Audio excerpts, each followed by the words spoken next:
الحمد لله الحمد لله رب العالمين والعاقبة للمتقين والصلاة والسلام على أشرف الأنبياء والمرسلين أما بعد فقد قال الله سبحانه وتعالى في محكم التنزيل الفرقان المجيد وقال الرسول يا ربي إن قومي اتخذوا هذا القرآن مهجورا وقال رسول الله صلى الله عليه وسلم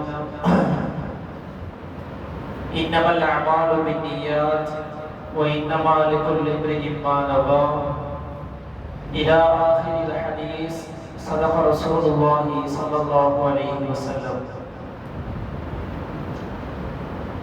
கண்ணியத்திற்கும் மரியாதைக்கும் உரிய அல்லாஹ்வின் நல்லடியார்களே, சகோதரர்களே, பெரியார்களே, அல்லாஹ் ஜல்ல ஷானுஹு வ தஆலா இந்த உலகத்தில் மனித சமுதாயத்தை படைத்து அவர்களுக்கு நேர் வழிகாட்டியாய் குர்ஆனையும் அருமை நாயகம் ஸல்லல்லாஹு அலைஹி வஸல்லம் அவர்களின் வழிமுறைகளையும் அல்லாஹ் நமக்கு தந்திருக்கிறார். லன் ததில்லு மா தமஸ்ஸக்தும் பிஹிமா, இந்த இரண்டை நீங்கள் பற்றி பிடிக்கிற காலம் எல்லாம் வழிதவறி போக மாட்டீர்கள் என்கிறார்கள் ஸல்லல்லாஹு அலைஹி வஸல்லம் அவர்கள்.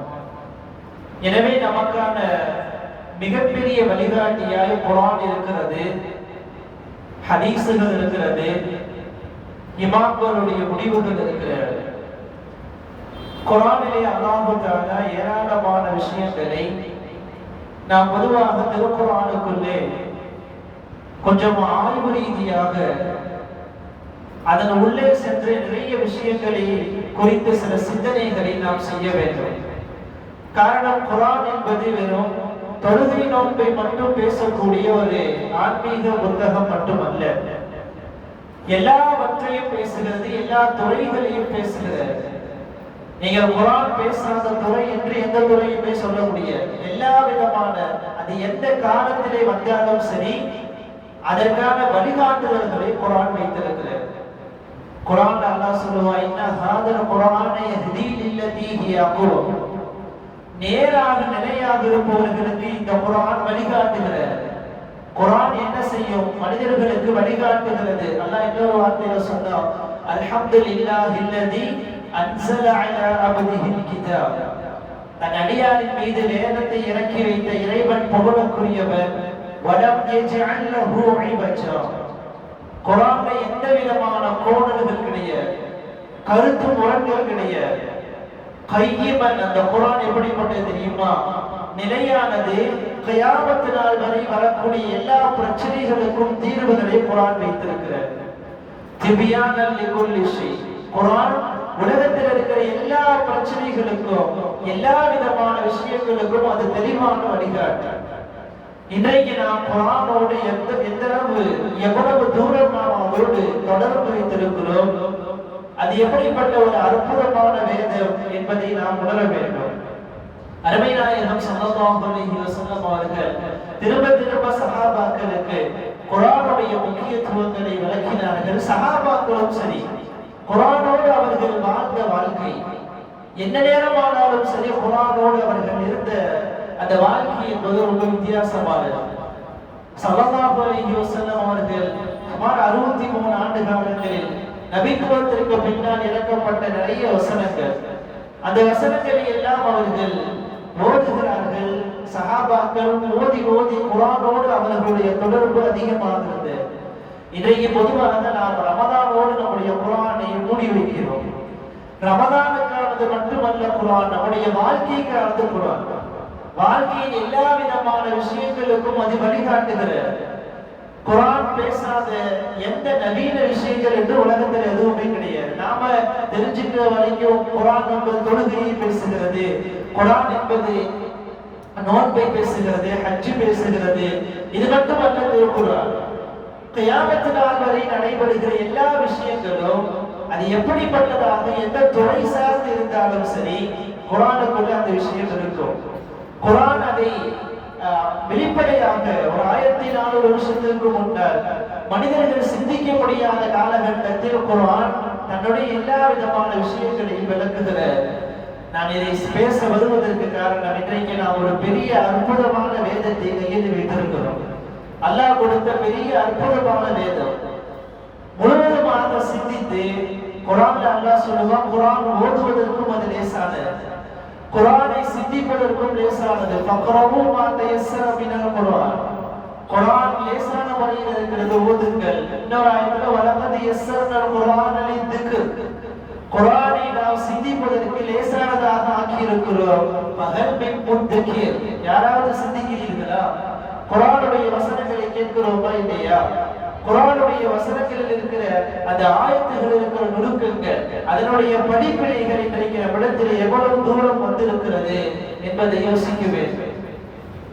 எந்த விதமான அறிவியல் தொலைநோக்கு பார்வைகள், அறிவியலுடைய எந்த விதமான முன்னோட்டங்களில் இல்லாத காலகட்டத்தில் ஸல்லல்லாஹு அலைஹி வஸல்லம் அவர்கள் குர்ஆனுடைய வழியாக பேசிய சில விஷயங்கள் ஒரு 1400 வருஷத்திற்கு முன்னால் அதற்கான முகாந்திரமே கிடையாது. அது அவர் சொல்றாரு அப்படின்னு சொன்னா இன்றைக்கு வேண்டுமானால் அதற்கு சில கருவிகள் இருக்கலாம். 1400 வருஷத்துக்கு முன்னால் எதுவுமே கிடையாது. ஆனால் ஸல்லல்லாஹு அலைஹி வஸல்லம் அவர்கள் பேசுகிறார்கள், குர்ஆனுக்குள்ள இப்படி நிறைய அற்புதங்கள், அறிவியல் உண்மைகள் உள்ளே இருக்கிற. எத்தனை வசனங்களை நாம் சிந்தித்திருக்கிறோம் என்பதை யோசிக்க வேண்டும். குர்ஆனுக்குள்ள இருக்கிற அறிவியல்கள் ஏராளமானது. 1400 வருஷத்துக்கு முன்னால் அதற்கான முகாந்திரம் இல்லாத காலகட்டத்தில் இறங்கியது. கருவினுடைய வளர்ச்சி, ஒரு தாயினுடைய கருவுக்குள்ள குழந்தை எப்படி இருக்கும், அதனுடைய வளர்ச்சி என்ன, இன்றைக்கு ஸ்கேன்கள் மூலமாக, எக்ஸ்ரேக்களின் மூலமாக வேண்டுமானாலும் சொல்லிவிடுங்கள். ஆனா 1400 வருஷத்திற்கு முன்னால் குர்ஆனுடைய வசனத்தை கொண்டு ஸல்லல்லாஹு அலைஹி வஸல்லம் அவர்கள் பேசுகிறார்கள். 40 நாளைக்கு குழந்தை எப்படி இருக்கும், அடுத்த 40 நாளைக்கு அது ரத்த கட்டியாக மாறும், அடுத்த 40 நாள் சதை கட்டியாக மாறும், அதற்கு பிறகு எலும்புகள் வரும், அந்த எலும்புகளின் மீது சதைகள் ஒட்டப்படும். இதெல்லாம் எப்ப பேசுறாங்க ஸல்லல்லாஹு அலைஹி வஸல்லம்? அந்த கருவிகளே இல்லாத காலகட்டம். குர்ஆன் எவ்வளவு அற்புதமானது என்பதற்கு ஒரு பெரிய நிறைய அறிவியல் உண்மைகளே சாட்சியானது. நான் ஏன் இதை பேச வருகிறேன் அப்படின்னு சொன்னா, நாம நினைச்சு வச்சிருக்கிறது குர்ஆன் என்பது ஏதோ ஒரு அது சிந்திப்பதற்கானது இல்லை, சும்மா சாதாரணமா ஓதிட்டு போனா அப்படிங்கிறது இல்லை. குர்ஆனை ஓதவும் வேண்டும், குர்ஆனை சிந்திக்கவும் வேண்டும். குர்ஆனுடைய ஒவ்வொரு வசனங்களுக்கு பின்னாலும் நிறைய அர்த்தங்கள் புரிந்திருக்கிறது என்பதை யோசிக்க வேண்டும். சூரா கஹ்ஃபினுடைய வசனம், ஒரு காலம் இருந்தது, துல்கர்னீன் அப்படிங்கிற மன்னரை குறித்து குர்ஆன் பேசுகிறார். அவர் இருந்தாரு, அவருடைய காலகட்டத்துல யாஜூஜ் மாஜூஜ் என்ற கூட்டம் இருந்தது. அவர்கள் மக்களை தொல்லை செய்தார்கள். இந்த மக்கள் எல்லாம் போய் அவர்களிடத்துல போய் முறையிட்டார்கள். அந்த சமயத்துல அந்த மன்னர் கட்டிய ஒரு சுவற்றை குர்ஆன் சொல்லுகிறார். யாஜூஜ் மாஜூஜுக்கு எதிராக ஒரு சுவர் கட்டினாரு. அல்லாஹ் சுவர் கட்டினாரு அப்படின்னு சொல்லிட்டு போனா போதுமானது. அந்த சுவர் கட்டியப்பட்டதும் அது எப்படி கட்டப்பட்டது, அதனுடைய இன்றைக்கு இருக்கக்கூடிய சிவில் இன்ஜினியர் அப்படின்னு சொல்லப்படக்கூடிய கட்டிடக்கலைகள் சம்பந்தமான, அதாவது எந்த விதமான முகாந்திரம் இல்லாத காலகட்டத்திலே குர்ஆன் பேசுகிறது. யாருக்கும் அதை பத்தி சிந்திக்கிறது கிடையாது, யாருக்கும் அதற்கான சக்தி கிடையாது. ஆனால் குர்ஆன் சொல்லுகிறது 1400 வருஷத்துக்கு முன்னாடி நான் சொல்ல வருவது குர்ஆன் பேசாத துறைகளே கிடையாது. நீங்க எந்த துறைகளை எடுத்தாலும் அந்த துறைகளுக்கு கீழ் குர்ஆனுடைய வசனங்களை காட்ட முடியும். நீங்க இருக்கிற எந்த டிபார்ட்மெண்டாக இருந்தாலும் சரி.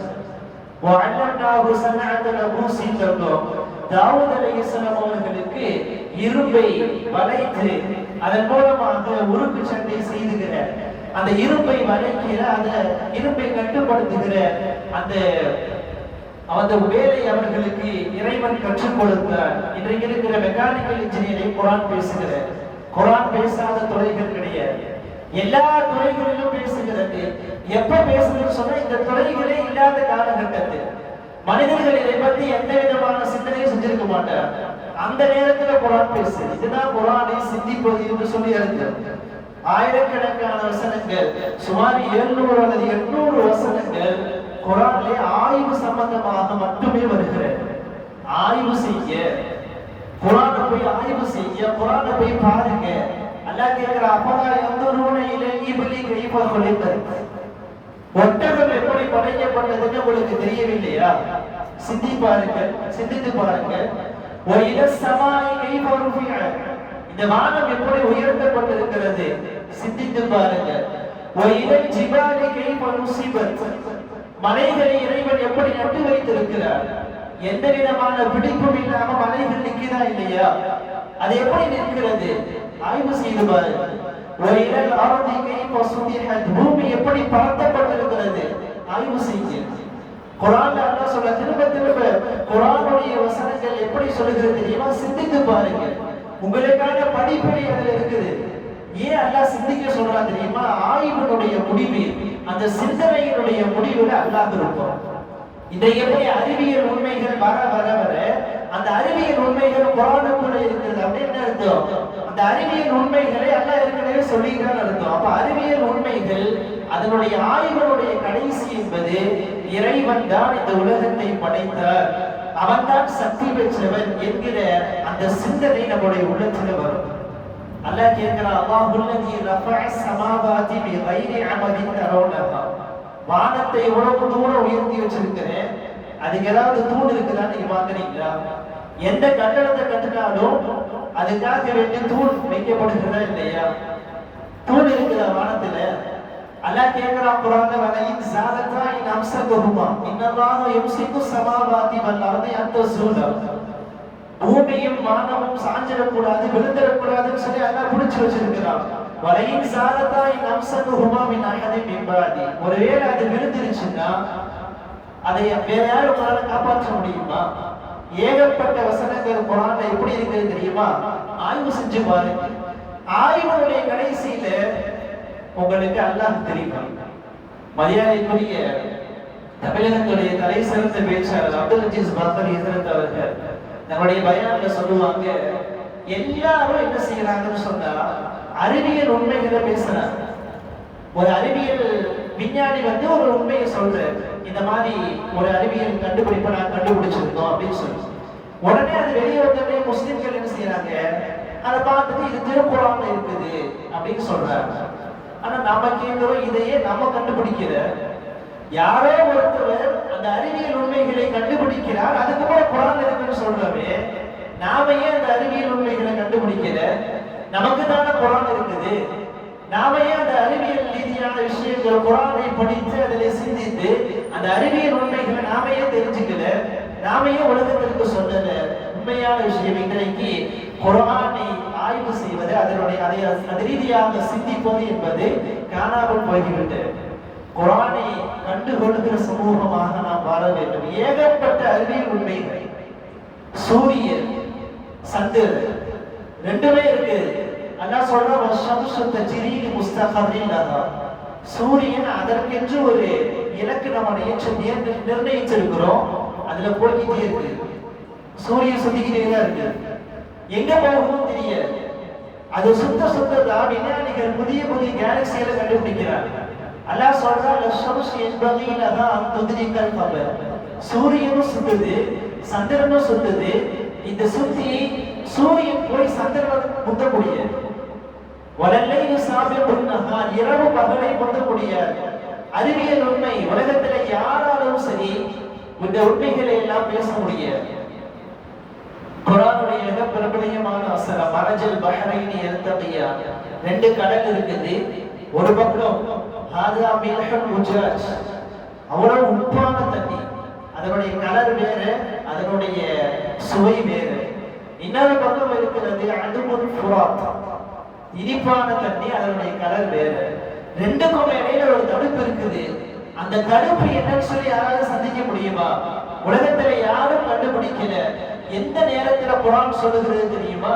1400 வருஷத்துக்கு முன்னால சொல்லுது, வஹுவல்லதி மரஜல் பஹரைனி ஹாதா அதுமுல் ஃபுராத் வஹாதா மில்ஹுன் உஜாஜ், ரெண்டுக்கும் இடையில ஒரு தடுப்பு நான் வச்சிருக்கிறேன், நீங்க சிந்தித்து பார்க்க மாட்டீங்களான்னு நல்லா கேட்கிறோம். ஆயிரக்கணக்கான நிறைய விஷயங்கள் திருக்குர்ஆனுக்குள்ளே அறிவியல் சார்ந்த குர்ஆன் பேசுகிறது.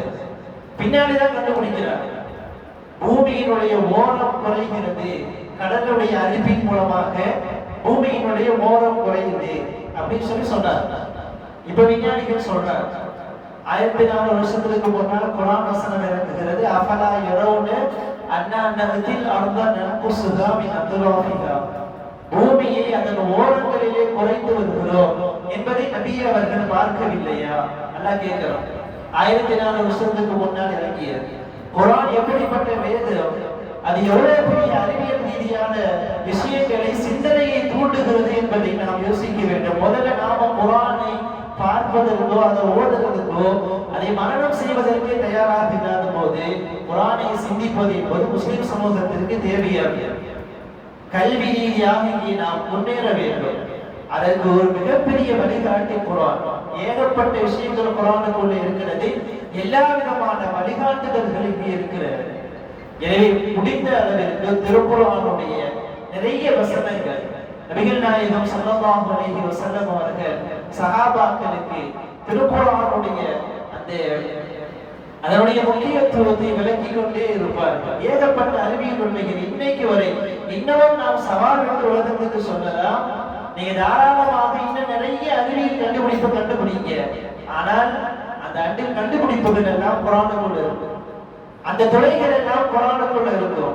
அல்லாஹ் ஏற்கனவே சொன்ன விஷயத்தை தான் நீங்கள் இன்றைக்கு புதிதாக கண்டுபிடிக்கிறீர்கள் என்பதை நாம் உலகத்திற்கு சவால் விட்டு சொல்லலாம்.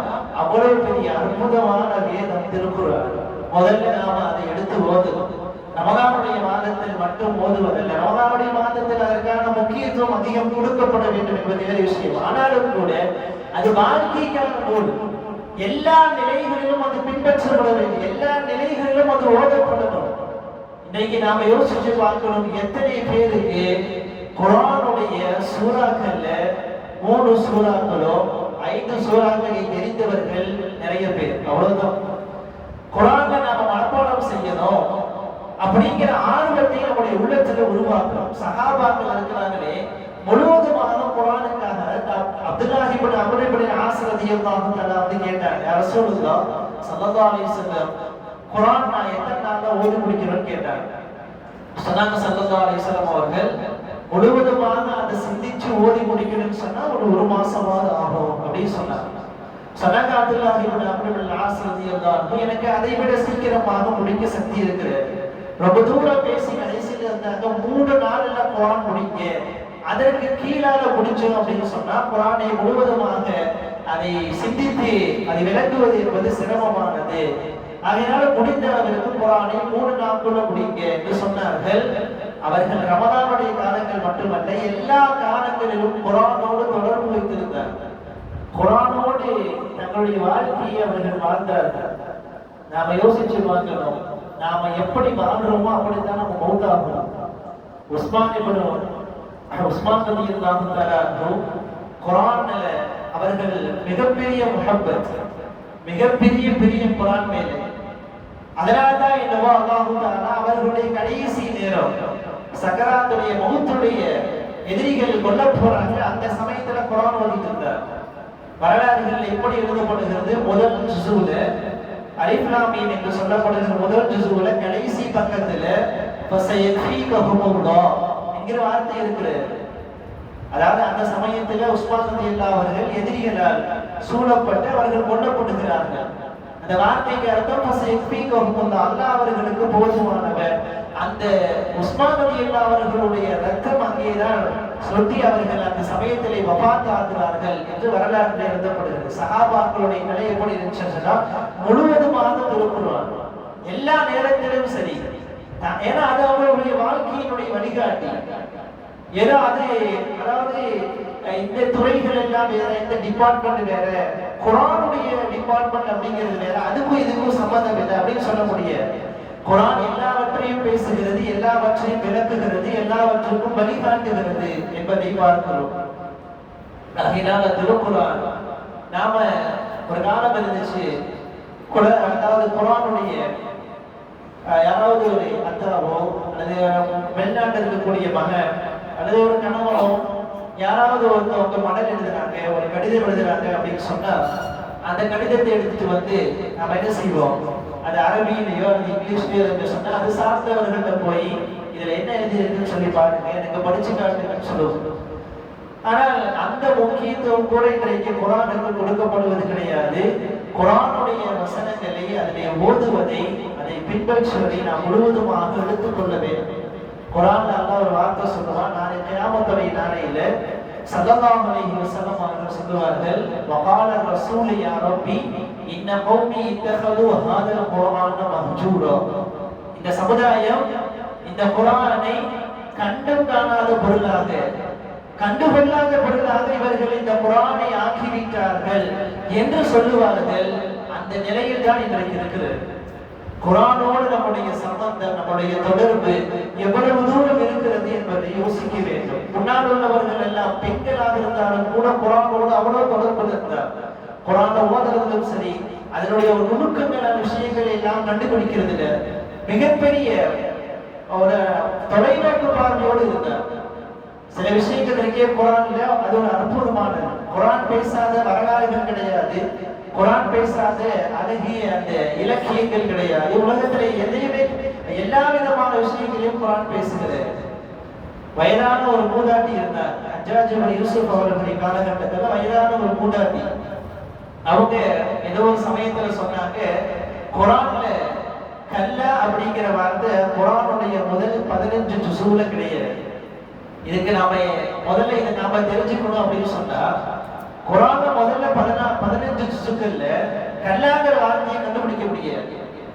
அதுக்கு பிறகுதான் உதாரணமாக நாம தகாசுர் சூரால கல்லா சௌஃப தஅலமூன், அதே மாதிரி முத்தஃபிஃபீன்ல கல்லா பல் துகத்த, கல்லாங்கிற வார்த்தை குர்ஆன்ல 15 ஜுஸுல கிடையாது. அப்படி எப்படி அவங்க சொல்றாங்க தெரியுமா? குர்ஆனோடு அவர்களுக்கு இருந்த தொடர்பு எந்நேரமானாலும் சரி, குர்ஆனோடு அவர்கள் அதன் மீது இருக்கக்கூடிய அந்த பிரியம். குர்ஆன் என்பது வெறும் அது ஆன்மீக புத்தகம் அல்ல, எல்லாவற்றுக்குமான வழிகாட்டி என்பதை நாம் புரிந்து கொள்ள வேண்டும். ஸல்லல்லாஹு அலைஹி வஸல்லம் அவங்க ஒரு சமயம் நடந்து போறாங்க. அதாவது அபூபக்கர் ரலியல்லாஹு உமர் ரலியல்லாஹு 3 பேரும் சேர்ந்து நடந்து போறாங்க. ஒரு சஹாபி குர்ஆனை ஓதி கொண்டிருக்கிறார். குர்ஆன் ஓதுகிற பொழுது ஸல்லல்லாஹு அலைஹி வஸல்லம் அவங்க நின்னாங்க. அவர் ஓதுவதை கேட்டார்கள். அவர் குர்ஆன் ஓதி முடிச்சதுக்கு அப்புறம் சொன்னாங்க, இந்த சமயத்துல நீங்கள் அல்லாஹ்விடத்துல என்ன கேட்டாலும் அல்லாஹ் தஆலா அதை ஏற்றுக்கொள்வார். எப்படி ஒரு தொழுகையினுடைய இபாதத்தினுடைய முடிவுல துஆ கேட்கிறோம். உதாரணமா ஒரு தொழுகையினுடைய முடிவுல ஒரு துஆ செய்யறோம் அல்லாஹ்விடத்துல. ஒரு நோன்பினுடைய முடிவு இஃப்தாருடைய சமயத்துல துஆ செய்கிறோம். அது மாதிரி குர்ஆனை ஓதிவிட்டு அதற்கு பிறகு நீங்கள் அல்லாஹ்விடத்திலே கையேந்தி கேட்கிற பொழுது அல்லாஹ் அதை முழுவதுமாக ஏற்றுக்கொள்கிறார் என்கிறார்கள் ஸல்லல்லாஹு அலைஹி வஸல்லம் அவர்கள். நாம முதல்ல குர்ஆனை எடுத்து ஓத முயற்சிக்கிறோம். எவ்வளவு பெரிய சாதாரண விஷயம் தான். இதெல்லாம் ரமதானோடு மட்டுமல்ல, எல்லா காலகட்டத்திலும் குர்ஆனோடு நம்முடைய தொடர்புகளை அதிகமாக்கிக்கணும். ரமதான்ல இன்னும் அதிகமாக்கிக்கணும். அதுதான் அர்த்தம். குர்ஆனோடு நம்முடைய தொடர்புகள் அதிகமாகுமே ஆனால் நம்முடைய எல்லா விஷயங்களும் சரியாகும். நம்முடைய குழந்தைகளுடைய, அதனால தான் சொல்லுவாங்க, குழந்தைகளுக்கு முதல்ல குர்ஆனை கற்றுக் கொடுத்துட்டா அந்த குர்ஆன் அவர்களுக்கு எல்லாவற்றையும் கற்றுக் கொடுத்தது. எல்லா விதமான விஷயங்களிலும் அது வழிகாட்டி விடும் என்று சொல்லப்படுகிறது. அதனால முடிந்த அளவிற்கு நாம ஓத முயற்சிக்கிறோம், பழக முயற்சிக்கிறோம், கற்றுக்கொள்ள முயற்சிக்கிறோம். எவ்வளவு நாள் ஆனாலும் சரி, எதுக்கோ என்னென்னவோ மெனக்கெடுக்கிறோம், முயற்சி செய்கிறோம். குர்ஆனோடு நம்முடைய முயற்சியினாலே கியாமத்துடைய நாளையில 2 விஷயங்கள் நமக்கு சிபாரிசு செய்யும். ஒன்று, நாம் வைக்கிற நோன்பு சிபாரிசு செய்யும். இரண்டாவது, நம்மோடு நாம் தொடர்பு வைத்திருக்கிற நம்முடைய குர்ஆன். இந்த 2மே நாளைக்கு சிபாரிசு செய்யும் என்கிறார்கள் ஸல்லல்லாஹு அலைஹி வஸல்லம் அவர்கள்.